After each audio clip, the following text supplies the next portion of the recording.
Sejam todos bem-vindos ao canal Evangelhos Boas Novas de Deus, e hoje eu quero dar sequência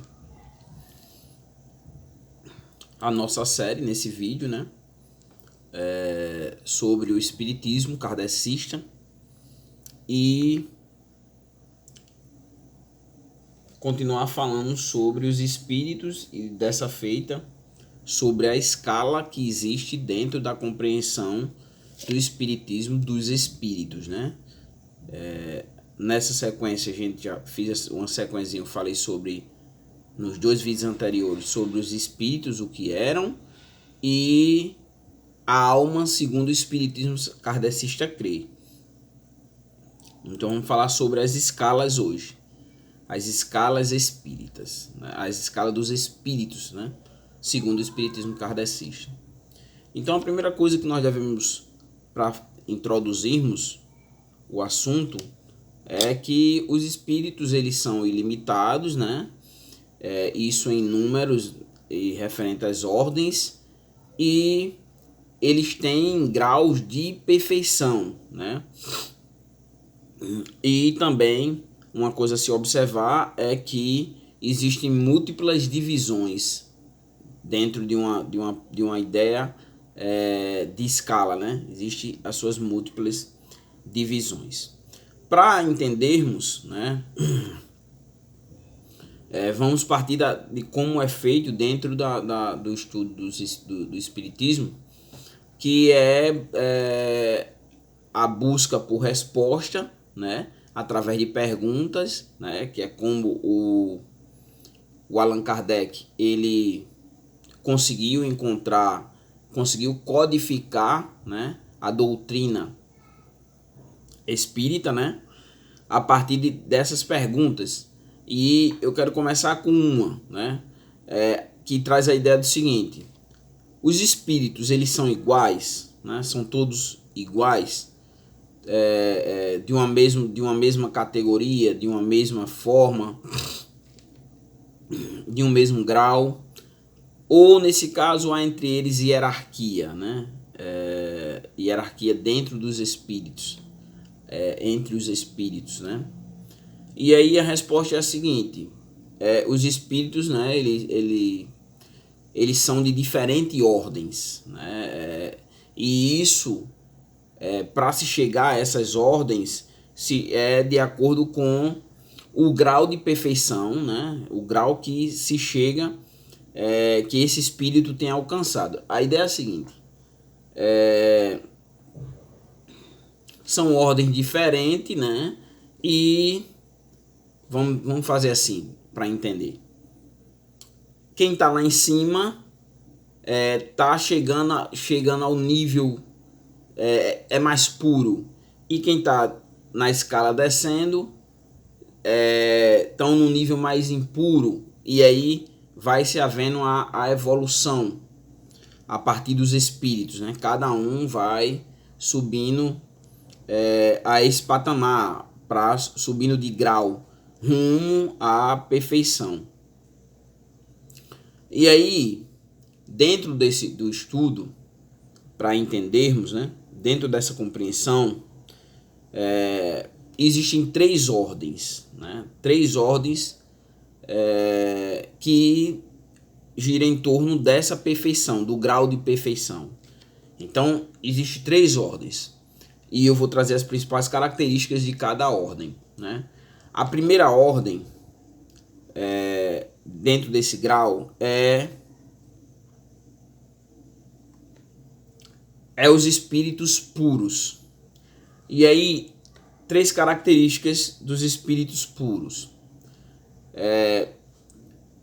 eles não sofrem influência da matéria, eles têm uma superioridade intelectual, e eles têm uma moral absoluta, Então,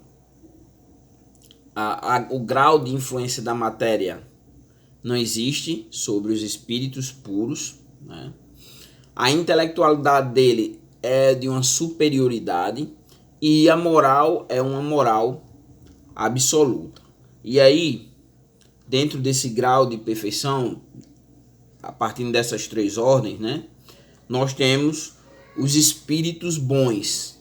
E aí, os espíritos bons, a primeira característica é que a predominância o espírito ele predomina, né, sobre a matéria. Então o espírito ele influencia, há uma predominância do espírito sobre essa matéria, e isso no desejo da prática do bem, né? E suas qualidades, né, e como também os seus poderes para a prática do bem estão em relação com o grau de adiantamento que haja alcançado. Você vê que mesmo dentro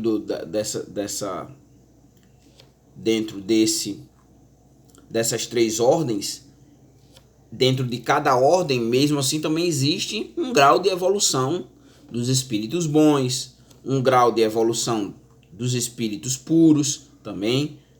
Nem todo mundo tem essas características, mas pode estar num grau ainda maior de evolução, né? Principalmente as duas ordens que é dos espíritos bons e dos espíritos imperfeitos. Então, tudo vai depender do grau de adiantamento. A última é exatamente os espíritos imperfeitos, né? E aí aqui, nesse caso aqui, já há uma predominância da matéria. A matéria influencia o espírito. E isso numa propensão para a prática do mal. Como consequência, né, esses espíritos eles são ignorantes, né, são espíritos orgulhosos, são espíritos que vivem uma prática egoísta, né, além de outras paixões desses espíritos imperfeitos. E aí aqui vale ressaltar 10 ordens desses espíritos. Vamos abordar 10 ordens, né? E cada classe dessas ordens e as características desses espíritos, numa escala de 1 a 10, né? Então, a primeira ordem, né? Os espíritos puros, a sua característica principal é que são ministros de Deus. Os espíritos superiores, né? Suas características é a ciência, sabedoria, bondade. Os espíritos, segunda ordem, né? Terceira ordem, o espírito de sabedoria. O espírito de sabedoria, as suas características é conhecimento e juízo, né? São um espírito justo. Aí vem os espíritos sábios, né? Que tem sua principal característica, a quarta ordem, né? E sua classificação, né? Espíritos sábios, a sua classe, predomina o conhecimento dentro de suas características científicas. Quando nós vamos para a quinta ordem, os espíritos benévolos, né? Suas características é a prática da bondade, né? E conhecimento ilimitado. Aí, aqui, nós poderíamos dizer o seguinte, das 5 ordens para cima, uma evolução, vamos dizer assim, de divisão, e dos 5 para baixo, do sexto, né? Os 5 últimos, um declínio, crescente e agora decrescente, né? Então, a sexta ordem, né, é a classe de espíritos batedores, né? Então, qual é a característica, né? Esses espíritos, eles têm atitudes para efeitos materiais, né? Os espíritos neutros, na sétima ordem, são espíritos que nem são bons, nem são maus, né? Os espíritos pseudo-sábios, né? São espíritos que a característica é o conhecimento, no entanto, são espíritos orgulhosos, né? Orgulhosos. A nona ordem são espíritos levianos, né? E aí o que predomina como característica é a ignorância mais a malícia, são espíritos maliciosos.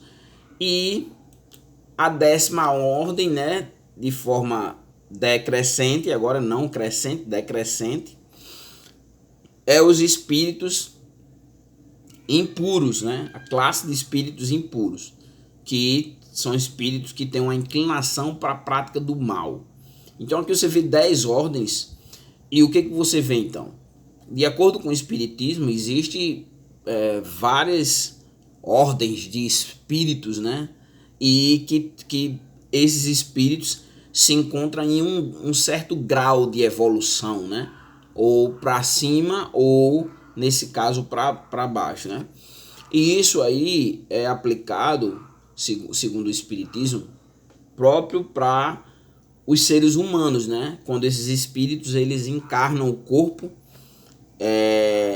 também vai levar essas características de espíritos, né?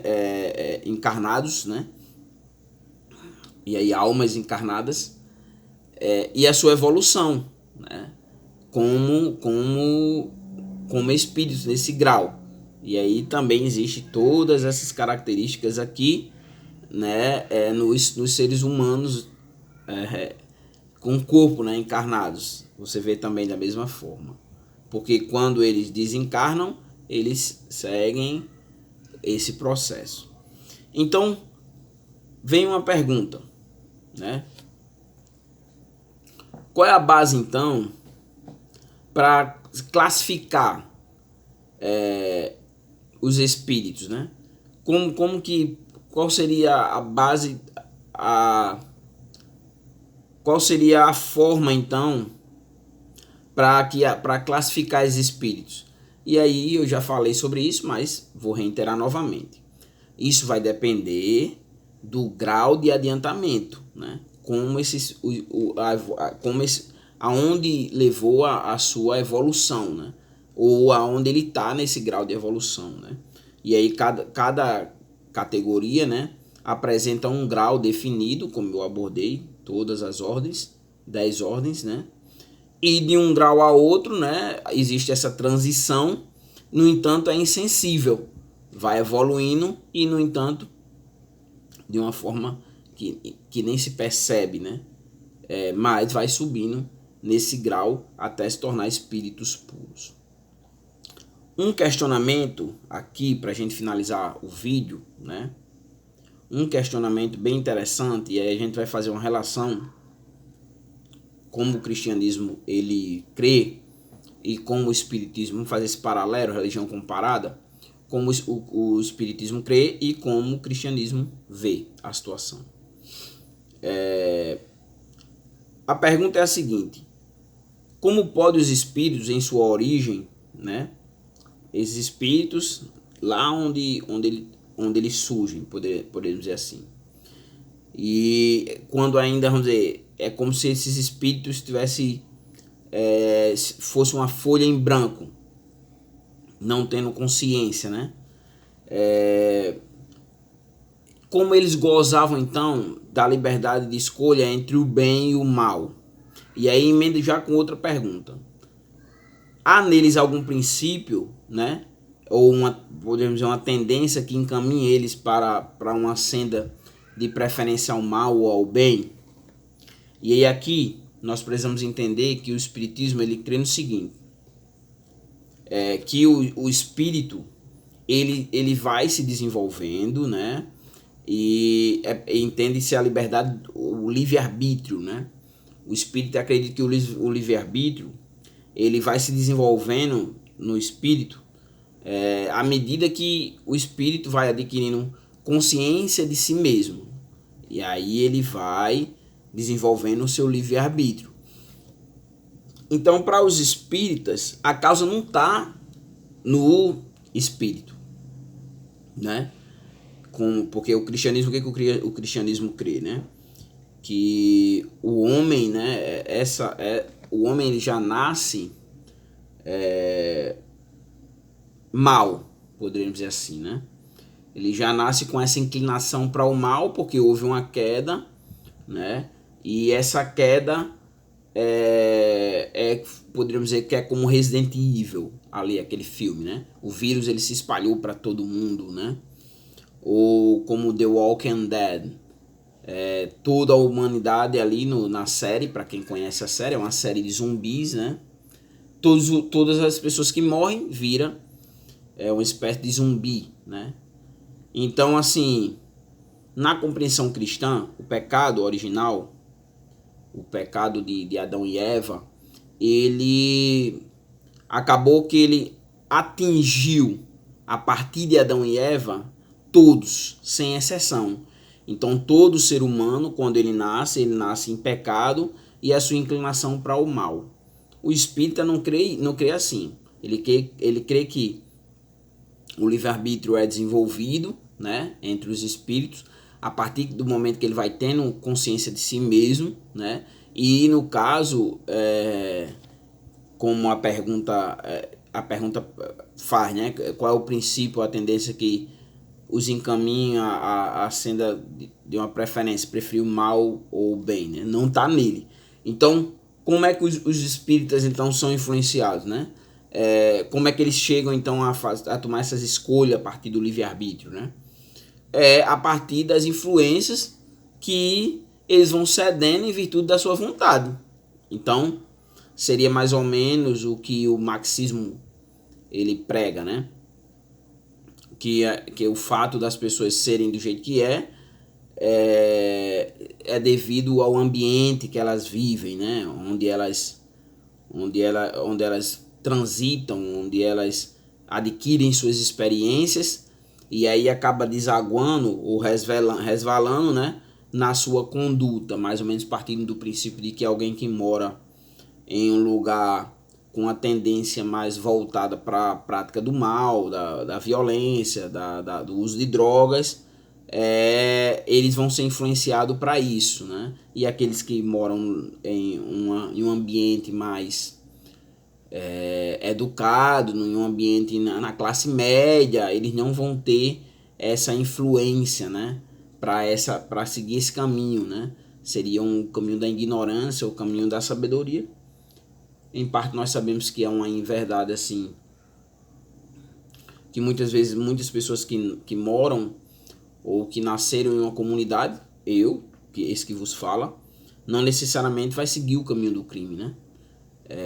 E pessoas que nascem em um ambiente mais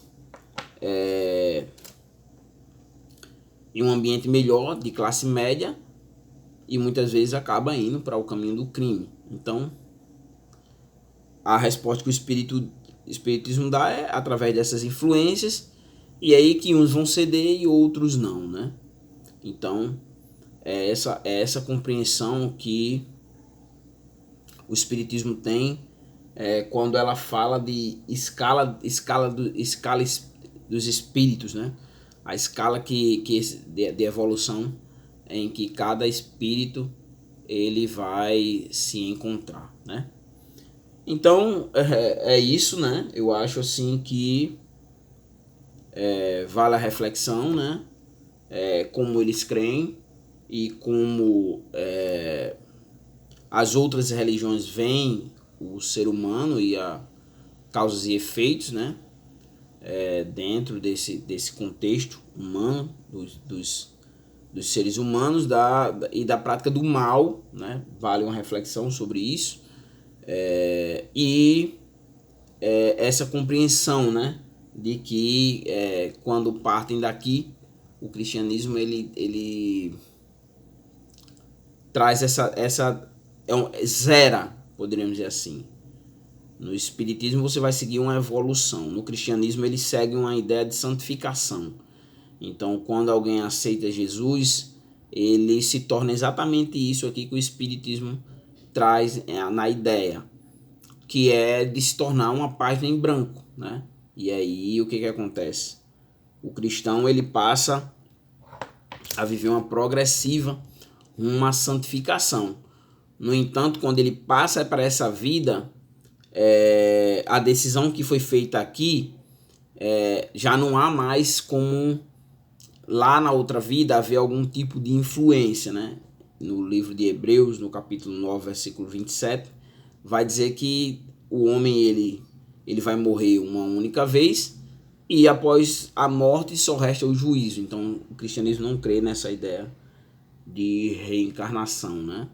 Como o espiritismo crê, e aí para que haja esse grau de evolução, de acordo com o espiritismo kardecista, é preciso que você venha e volte, para que você suba nessa escala até se tornar um espírito puro. Então é isso, pessoal. Se você não é inscrito no canal, eu peço que se inscreva no canal, né? Dá o teu joinha aí, gostei, não gostei.